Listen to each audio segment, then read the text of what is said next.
Olá, seja muito bem-vindo, muito bem-vinda aqui no canal Lu Educativa. Eu sou a professora Luciane de Deus e hoje é a nossa última aula sobre os marcos da aprendizagem e desenvolvimento infantil. Hoje nós vamos conversar sobre os indicadores dos marcos de aprendizagem, tá? E do desenvolvimento infantil. Lembrando você que o nosso estudo é baseado no livro, né? Marcos da Aprendizagem e Desenvolvimento Infantil, dos 4 meses aos 6 anos, a Educação que Transforma, Prefeitura de Joinville e na BNCC também. No vídeo de hoje, vamos conversar sobre um tema essencial para todos os profissionais da educação infantil: os indicadores dos marcos de aprendizagem e desenvolvimento, compreendendo sua relação com a Base Nacional Comum Curricular, né, a BNCC, e com os documentos, né, o documento Marcos da Aprendizagem e Desenvolvimento Infantil, dos 4 meses aos 6 anos, né, são os livros nossos que nós usamos como referência, tá? Parte 1. O que são os marcos de aprendizagem e desenvolvimento? Antes de falarmos dos indicadores, precisamos entender o que são os marcos de aprendizagem e desenvolvimento. Os marcos representam um conjunto de habilidades, comportamentos e competências que normalmente são esperados para cada faixa etária da criança. É importante destacar que eles não funcionam como uma lista rígida ou um teste. Cada criança possui seu próprio ritmo de desenvolvimento, né? Não são todos, não funciona, né? A aprendizagem da criança, seu desenvolvimento não é igual para todos, cada um tem seu próprio ritmo de desenvolvimento. Por isso, os marcos servem como referência para que o professor possa observar, acompanhar e planejar experiências significativas de aprendizagem.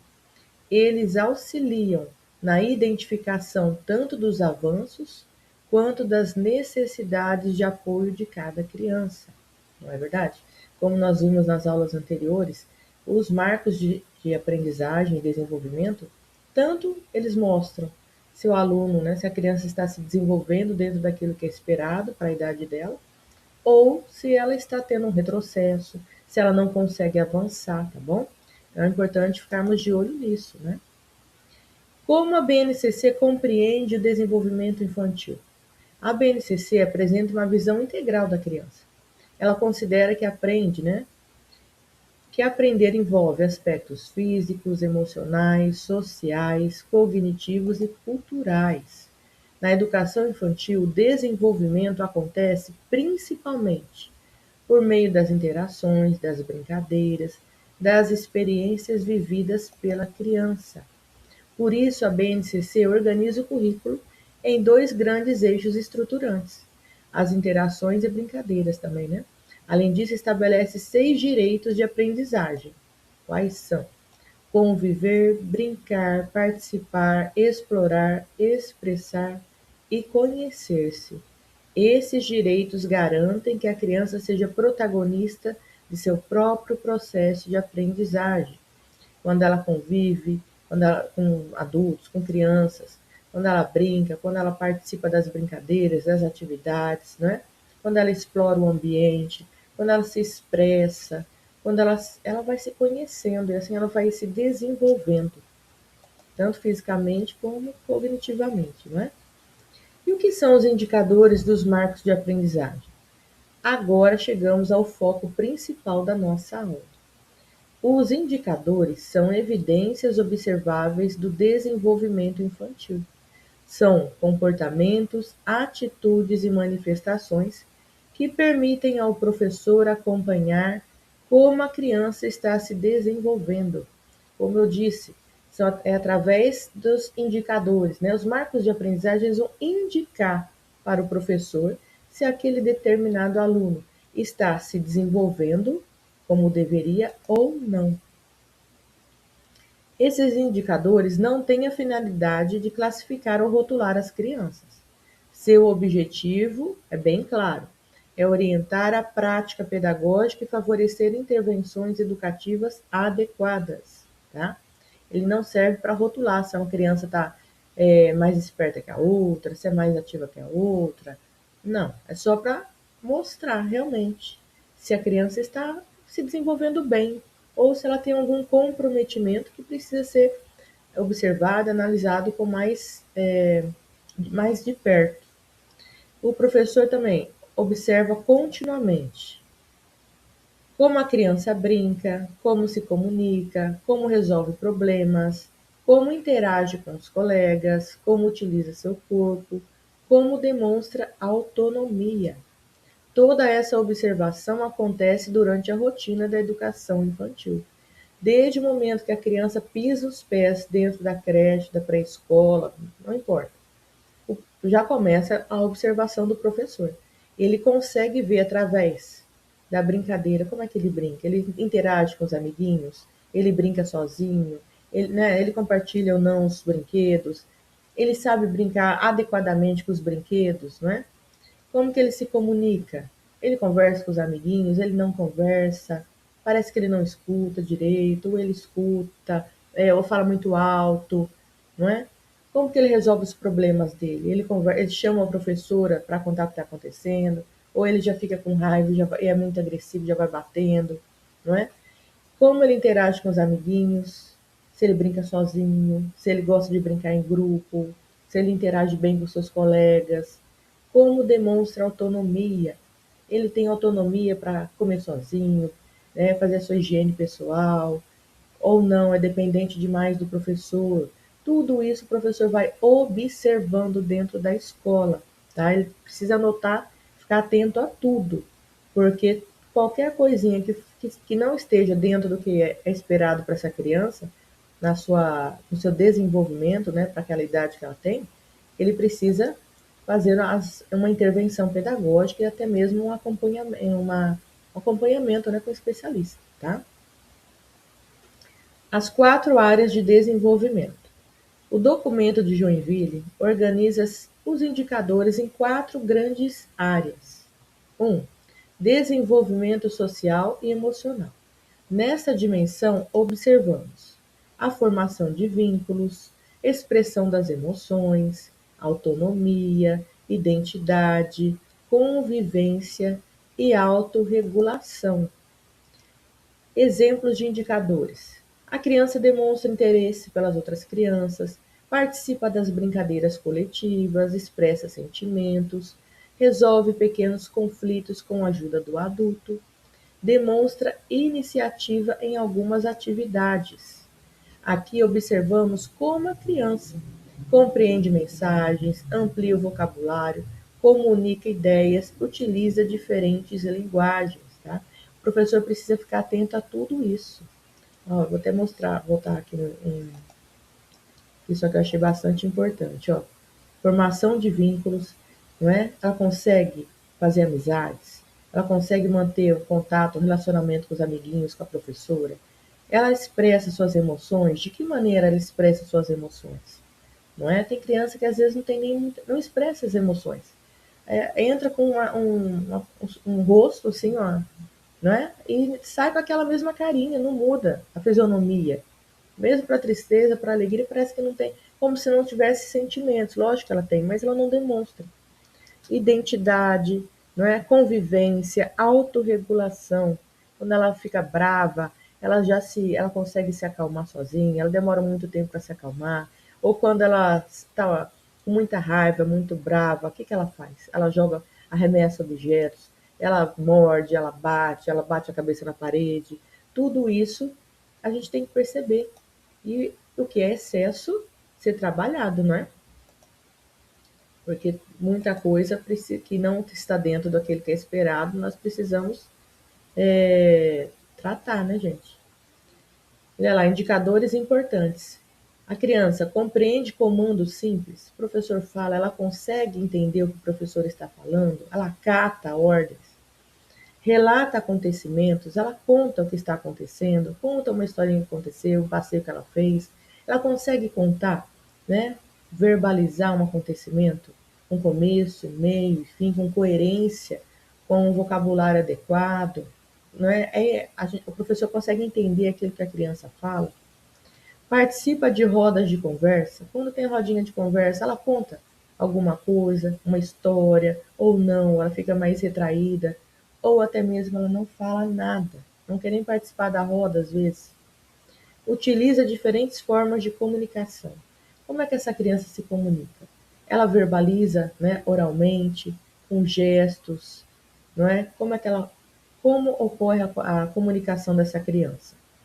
Demonstra interesse por livros e histórias. Ela gosta de ouvir histórias, né? De estar lendo historinha, livrinho. Nesta área, observamos curiosidade, se a criança é curiosa para saber mais, resolução de problemas, como é que ela tenta resolver os seus problemas sozinha. A atenção, ela coloca atenção nas brincadeiras, nas histórias, memória, como funciona a memória dessa criança? Ela retém bem aquilo que o professor ensina, fala, explica, ou logo ela já esquece? Raciocínio. A criança tem um raciocínio rápido ou ela é um pouquinho mais lenta para aprender alguma coisa? Investigação. A criança quer explorar, quer investigar tudo ao seu redor ou não? Ela fica mais na dela, não tem interesse no ambiente à sua volta. Exemplos: explora objetos, faz comparações, classifica materiais, resolve pequenos desafios, levanta hipóteses, realiza relações entre causa e efeito. Ela consegue fazer isso? Ou não? Né? Como é que está o desenvolvimento dessa criança? Desenvolvimento físico e movimento. Relaciona-se ao desenvolvimento motor amplo e fino, coordenação motora grossa e fina. Indicadores: corre, salta, equilibra-se, manipula pequenos objetos, utiliza tesoura, desenha, coordena movimentos durante brincadeiras, percebe seu próprio corpo. Como é o desenvolvimento dessa criança? Às vezes o professor percebe que a criança tem dificuldade para correr, tem dificuldade para pular, para se equilibrar, não é? Não consegue fazer o uso adequado da tesourinha, precisa da ajuda do professor, não é? Tem muita dificuldade na coordenação motora fina, né? Se ela desenha ou não, se ela tem muita dificuldade nos desenhos, né? Tem criança que você percebe que ela não cria nada no papel quase. Ela fala que não sabe. Aí você fala, não, você é inteligente, você consegue desenhar. E os desenhos dela são muito pobres em detalhes, né? Então, isso também chama a atenção do professor. Criança que tem o desenho muito empobrecido, a cor que usa muito para pintar. Tem criança que gosta de bastante colorido, não é? Mas tem criança que só usa preto, só usa muito vermelho. Isso já chama a atenção do professor também, tá? Ela tem uma boa coordenação motora ou não? É uma criança que geralmente é meio, como a gente diria, né? Meio estabanada, vive caindo, vive tropeçando. Isso também precisa botar atenção, tá bom? Como o professor utiliza esses indicadores? Essa é uma dúvida muito comum. Os indicadores não servem para preencher tabelas de maneira mecânica. Eles são instrumentos de observação pedagógica e são instrumentos de observação pedagógica favoráveis, ajuda muito o professor.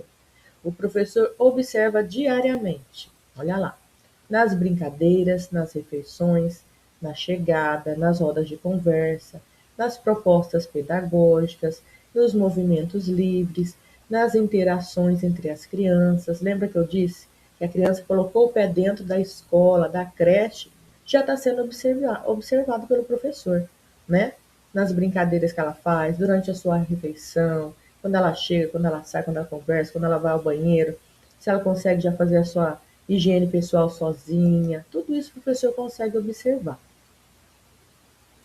Essas observações são registradas e ajudam no planejamento.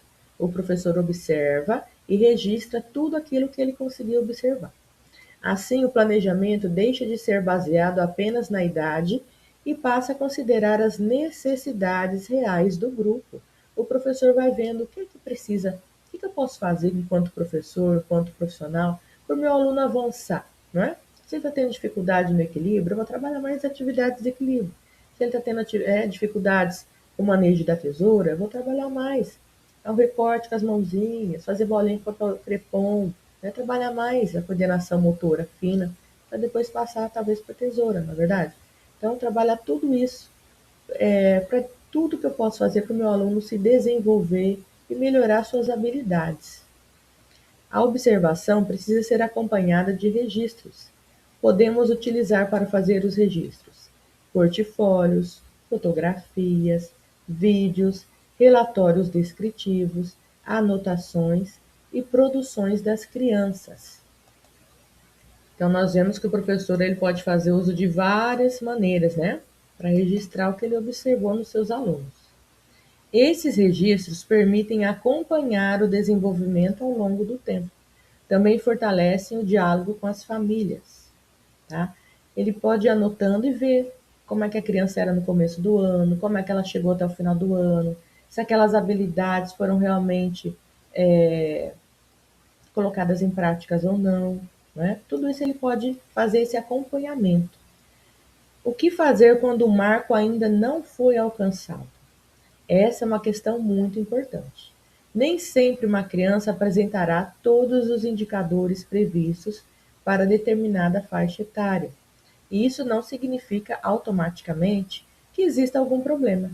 O primeiro passo é ampliar a observação, não é? O professor vai vendo, vai anotando. Depois, oferecer novas oportunidades de aprendizagem, como eu disse, né? Ver o que é que precisa ser trabalhado, que habilidade esse aluno precisa ser mais trabalhada dentro da escola.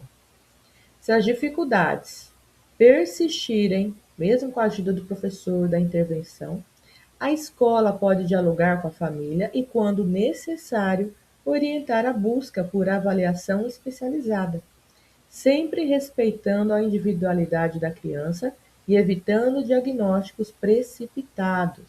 Muito importante isso, não é saindo de, eu acho que ele está muito atrasado, que ele tem isso, que ele tem aquilo, nada de achismo, porque é muito sério isso. A gente encaminhar uma criança para um profissional tem que ter embasamento. Não é só eu achar que ele precisa, não. Você tem que comprovar para a família que ele precisa. Dentro daquilo que, né, você vai observando a criança, olha, entrou assim, assim, assim. Ele está com essa dificuldade em equilíbrio, né? Já, a escola fez isso, isso e isso. Né? Já era para ele ter avançado, ele não avançou. Conversa com a coordenação, com a equipe gestora da escola, e aí você dialoga com a família e pede um acompanhamento, né? De um especialista, tá? De uma avaliação especializada. Mas depois que você tentou resolver na escola e viu que só ajuda pedagógica não funciona. O professor ele só observa, registra e encaminha o aluno, né? Nós não fazemos nenhum laudo, nada disso. A gente só observa. E se você observou que tem alguma coisa errada com o seu aluno, que ele não avança mesmo você intervindo muito, mesmo a escola feito tudo que tinha que fazer, mesmo você já tentado de várias maneiras, peça um encaminhamento para uma avaliação especializada, tá bom? Isso vai ajudar o seu aluno a se desenvolver melhor e descobrir e investigar as causas dessa criança ainda não ter alcançado essa habilidade, porque ela ainda não está dentro da faixa etária. Às vezes não é nada, às vezes é só uma coisinha simples, mas às vezes pode ser né, uma situação mais delicada que envolve outros fatores fisiológicos, né, cognitivos, alguma outra coisa que está fora do alcance do professor, né? Então, ele precisa fazer essa investigação, sim, sempre que necessário. Para concluir, podemos destacar 3 ideias fundamentais. Primeiro, os indicadores dos marcos de aprendizagem são referências para acompanhar o desenvolvimento infantil. São referências para o professor ter base naquilo que ele pode esperar ou não do desenvolvimento do seu aluno. Segunda, eles não são instrumentos de avaliação classificatória. Eles não servem para o professor fazer uma avaliação classificatória, tá? Seu objetivo é orientar a observação e o planejamento pedagógico. Eu vou observar se meu aluno está se desenvolvendo dentro daquilo que é esperado para a faixa etária dele.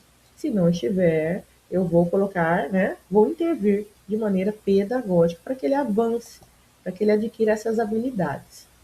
Terceira, a BNCC coloca a criança no centro do processo educativo, garantindo experiências significativas por meio das interações, das brincadeiras e dos direitos de aprendizagem. Quando o professor observa com intencionalidade, registra com qualidade e planeja considerando o desenvolvimento das crianças, promove uma educação muito mais inclusiva, respeitosa e significativa. Vou ler de novo, hein? Quando o professor observa com intencionalidade, o olhar do professor precisa ser intencional. Não importa, botou o pé na escola, está sendo avaliado ali pelo professor, está sendo observado. Você já pode ir olhando tudo. Tudo que você vai vendo ali da sua criança ou aluno, você observa. Registra, anota tudo que você viu de progresso nessa criança, tudo que ela conseguiu avançar, que ela conseguiu se desenvolver, aprender, e também o contrário. O que ela não aprendeu, o que ela não se desenvolveu, que habilidades que já era para ela estar tendo e ela ainda não tem. Coloque no seu registro, tá bom? E planeje considerando o desenvolvimento das crianças. Intervenha, coloque situações dentro do seu planejamento que faça, que busquem fazer com que essa criança avance as habilidades que ela ainda não conquistou, tá? E se essa criança, mesmo você fazendo todo esse planejamento, ela não conseguiu avançar da maneira que já era para estar avançando, encaminhe ela para uma avaliação profissional, que não cabe a nós mais. Aí é um médico, um neuro, né, um terapeuta, outro profissional, né? Então, aí nós vamos fazer o que nós podemos, que é dar, né, ensinar, lá, observar com intenção, registrar com qualidade, registre bem feito seu planejamento, seu registro e planeje, faça um planejamento bem feito. Assim você vai estar ajudando o seu aluno a se desenvolver melhor, com mais qualidade, com mais inclusão, não é? De maneira respeitosa e significativa, respeitando a sua faixa etária e fazendo de tudo para que ele avance, né, gente? Que o professor que ama a profissão faz de tudo que está ao seu alcance para que o seu aluno avance. Nós queremos que eles avancem, que eles cresçam fisicamente, que eles cresçam cognitivamente, que eles, né, se deem bem na vida acadêmica, tá bom? Agradeço muito você que ficou comigo até o final desta aula, tá? Se você ainda não assistiu às outras aulas a respeito desse estudo, né, Marcos, de aprendizagem e desenvolvimento, já estão disponíveis aqui no canal. Se você ainda não é inscrito, não é inscrita, convido você para fazer a sua inscrição. Ativar o sininho de notificações, assim você não perde nada do que é postado aqui, tá? Muito obrigada de coração. Se você puder deixar o seu like, agradeço muito, compartilhar com seus amigos. Muito obrigada, até a próxima.